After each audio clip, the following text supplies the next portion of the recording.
Digamos que la picazón no es un motivo de consulta que urja o que haya que ir esta semana a la consulta como primera cosa, pero sí es un síntoma que hay que revisarlo porque le cambia la calidad de vida, sin duda. Entonces, en descartar el prurito, yo les diría que la picazón o prurito no es algo propio del lupus, no lo da el lupus. Hay que buscar otra causa de picazón, ¿sí? Y muchas veces, según las características de esa picazón, hay que ver si no es la hidroxicloroquina o la cloroquina que en forma acumulativa da algunos cambios de coloración cutánea y da sensación de picazón, especialmente cuando uno se baña y con el agua caliente, después de bañarse con agua caliente, la picazón aumenta. Eso podría estar relacionado con un efecto adverso de la hidroxicloroquina. No le digo que sea el suyo porque no estoy haciendo un diagnóstico a distancia, pero yo le diría, como primera aproximación, el lupus como tal no debería dar prurito. Hay que buscar otras causas de picazón. Un efecto adverso de la hidroxicloroquina podría ser, ¿sí? Buscar otras causas, las hormonas tiroideas, por ejemplo, ¿sí? Buscar la función renal, cómo está, buscar también el funcional hepático, ¿sí? Pero en un paciente con lupus, que no sé hace cuántos años, y tampoco importa que revelemos nuestros datos aquí, ¿no? Pero cuando el tratamiento con hidroxicloroquina se mantiene por años, la dosis acumulativa, muchas veces después del segundo o cuarto año, empieza a dar síntomas de picazón, que es un poco molesto, ¿ah? Pero a veces es el precio que hay que pagar para que la hidroxicloroquina mantenga el lupus estable y a raya. ¿De acuerdo? Bueno, entonces la segunda parte de la presentación es esto, ¿sí? Esto ya es más algo escrito desde la experiencia y no tanto desde la teoría, ¿sí? ¿Cuáles son las situaciones que nos exponen a tener un brote de lupus o un episodio de actividad? La primera, el cumplimiento del tratamiento, la adherencia, ¿sí? Y si cuando el paciente viene y le dice al médico, ustedes van a hablar sobre el uso de la libreta, que es muy importante poder tener un registro de lo que uno está tomando. Pero si yo converso con el paciente y le pregunto qué dosis está tomando de prednisona, cuánto de micofenolato y cuánto de hidroxicloroquina, y el paciente no sabe cuánto toma, es porque probablemente no cumple el tratamiento. Entonces yo no necesito tener una cámara que esté vigilando lo que hacen ustedes en la casa, ¿sí? Porque en el mano a mano, conversando, yo sé qué grado de adherencia pueden llegar a tener. O me dicen, ¿sabe qué? La azatioprina me cae horrible al estómago. Tiene razón, esta mujer toma la azatioprina. ¿Está tomando la azatioprina? Déjeme ver el hemograma y me fijo en los glóbulos blancos. Si están bajitos es porque está cumpliendo el tratamiento. ¿Ah? Entonces la adherencia al tratamiento es esencial para que el lupus esté controlado y estable. Y como médico, en la conversación con ustedes, yo sé qué grado de cumplimiento o de adherencia uno tiene, porque le digo, dígame todo lo que está tomando. Y en general me dicen, ¿no está anotado ahí en la historia, doctor? Digo, sí. No, no sé si está anotado porque no me voy a poner a buscarlo, pero dígamelo usted. Yo quiero que usted me diga qué toma y qué no toma. Y ahí anoto todo, ¿sí? Me lleva más tiempo, le lleva más, pero así yo puedo negociar con la paciente el punto de ajuste de cuáles son las dosis correctas que tolera y cuáles son las dosis que creo que le hacen bien. Y la adherencia yo la mido en la conversación. ¿Sabe lo que toma? No sabe lo que toma. Y si la paciente no sabe lo que toma, el ayudante que viene a la consulta con ella tiene que saberlo. Alguien me lo tiene que decir. Eso es clave para no exponerse a un episodio de brote de actividad. Segundo, la falta de medicación o el plan de ahorro de medicamentos. ¿Sí? ¿Qué pasó? Bueno, doctor, la verdad es que me he empezado a sentir mal. Cuénteme un poquito. Bueno, mire, la verdad que me quedaba dosis de micofenolato para un mes, pero como no le iba a ver a usted hasta dentro de 3 meses, estiré la medicación. En vez de tomar 4 comprimidos, empecé a tomar 2 por día. ¿Ah? Entonces, ¿cuál es el problema de eso? Que ese es un escenario de brote de lupus, porque la persona está con menos dosis de la que necesita. Pero yo me pongo del lado del paciente que lo hizo por una estrategia de no quedarse sin nada, ¿sí? ¿Qué es mejor? ¿Pasar de 4 comprimidos a 0 o en vez de 4 comprimidos tomar 2 comprimidos día? Eso no está estudiado, yo no le puedo dar un consejo. Lo que si usted estaba tomando 4 comprimidos por día es porque esa es la dosis que usted necesita. ¿Y cuál es el problema de no confesarlo, de no decirlo? Porque no tiene que haber datos escondidos. Hay que ir y esto es, como le digo a mis pacientes, esto es a cara de perro. Esto es por tu bien.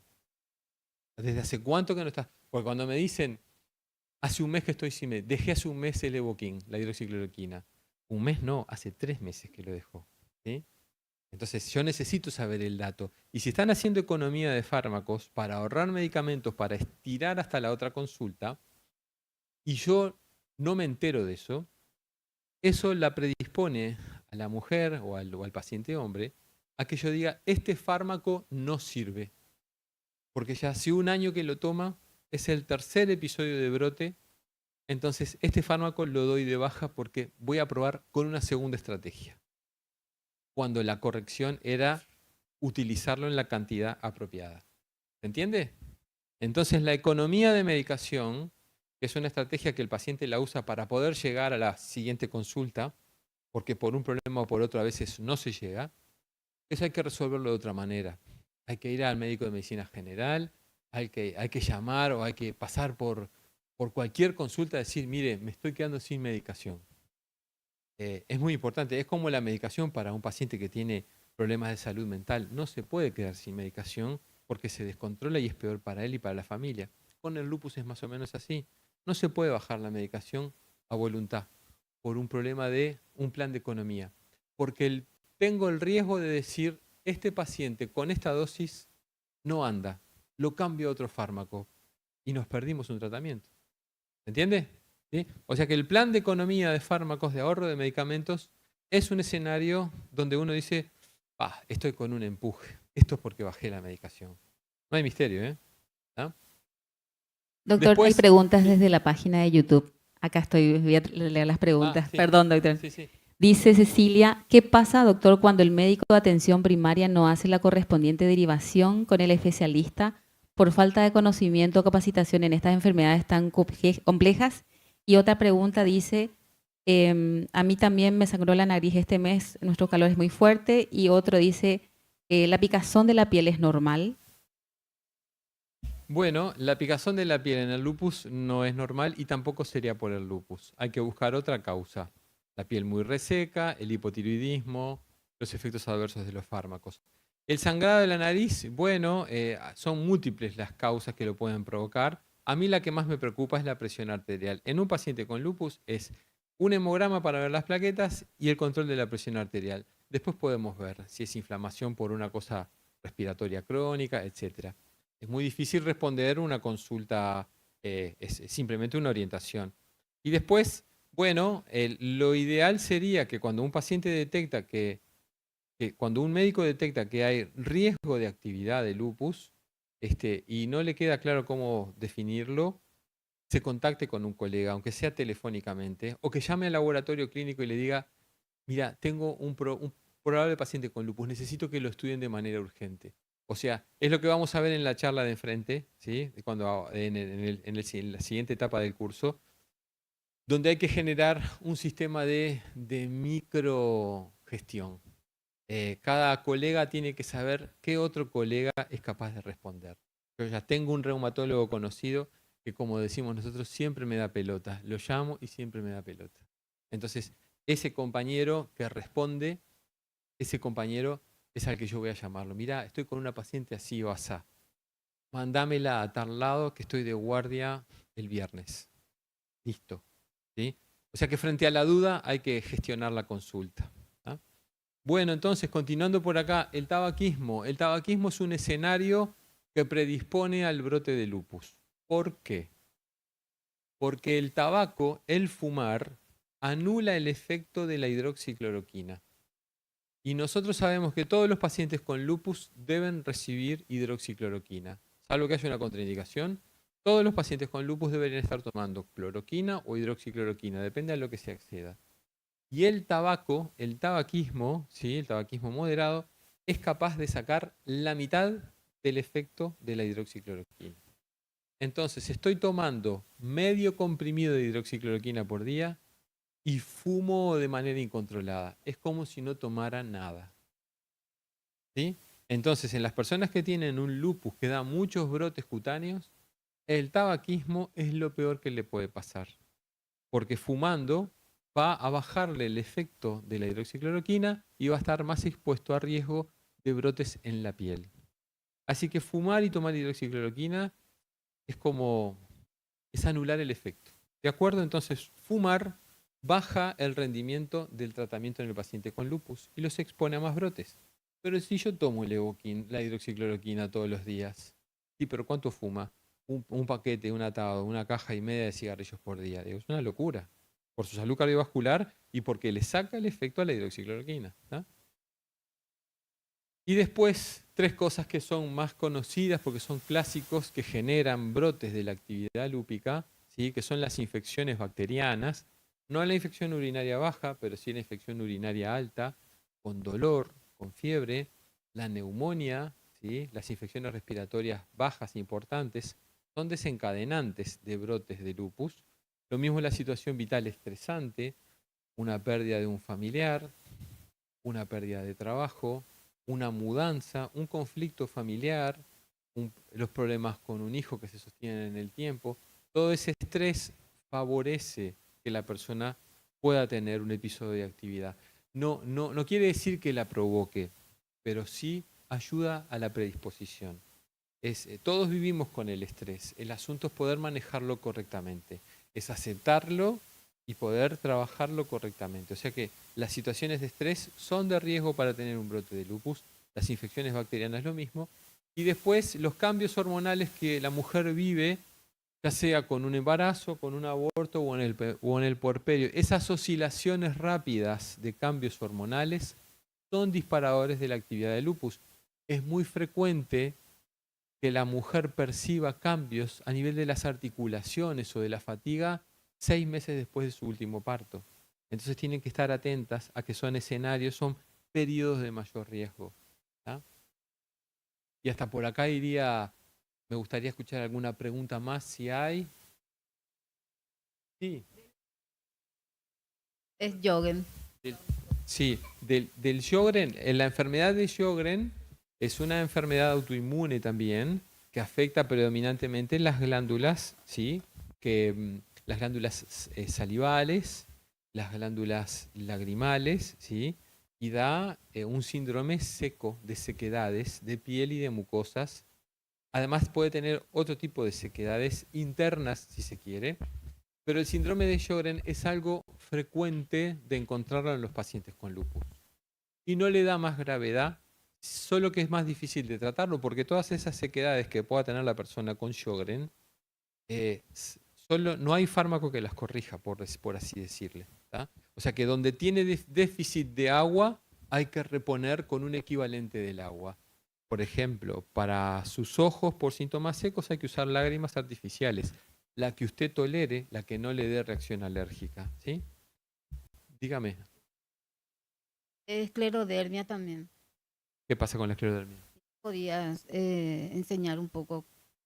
La esclerodermia también es una enfermedad autoinmune bastante más diferente al lupus. Y a diferencia del Sjögren, el Sjögren en muchos pacientes con lupus y con artritis reumatoide existe de forma concomitante. ¿Sí? Es como decía un viejo profesor mío, el Sjögren es como el arroz blanco, va con todas las comidas. O sea, artritis, lupus, esclerodermia, todos pueden tener en 20-30% un compromiso de sequedades por enfermedad de Sjögren. Eso es así. La esclerodermia como tal es una enfermedad completamente distinta, donde se produce un endurecimiento de la piel, ¿sí? Desde los codos hacia adelante, con gran hinchazón de los dedos, y que tiene dos características muy particulares. Una es el cambio del color de los dedos con el frío. Los dedos son muy sensibles al frío, lo que se llama fenómeno de Raynaud. Y lo otro es el reflujo. La comida vuelve con mucha facilidad desde el estómago hacia la boca con una sensación de ácido que se reconoce como reflujo, una sensación de quemazón que sube por detrás del pecho. ¿Sí? ¿Eso qué quiere decir? Que la esclerodermia lo que está dando es rigidez o dureza no solo de la piel, sino del tubo digestivo y de los pequeños vasos de la circulación, y puede tener otras repercusiones que la persona tal vez no logre identificar, pero que con estudios probablemente lo podamos identificar, con el ecocardiograma, con el funcional respiratorio, porque también el pulmón o el corazón se pueden poner rígidos por la esclerodermia. Es distinta, podemos hacer un taller, me vengo desde Uruguay a hacer un taller de esclerodermia cuando quiera. ¿El qué, perdón? El NINE. El NINE es una forma particular de fibrosis del pulmón, ¿sí? Que es una neumonía intersticial no específica, eso quiere decir NINE, y que se puede ver en muchas autoinmunes. Se ve muy específicamente en la esclerodermia, como en vidrio roto, en vidrio deslustrado, exactamente. Está muy informada la paciente, sí.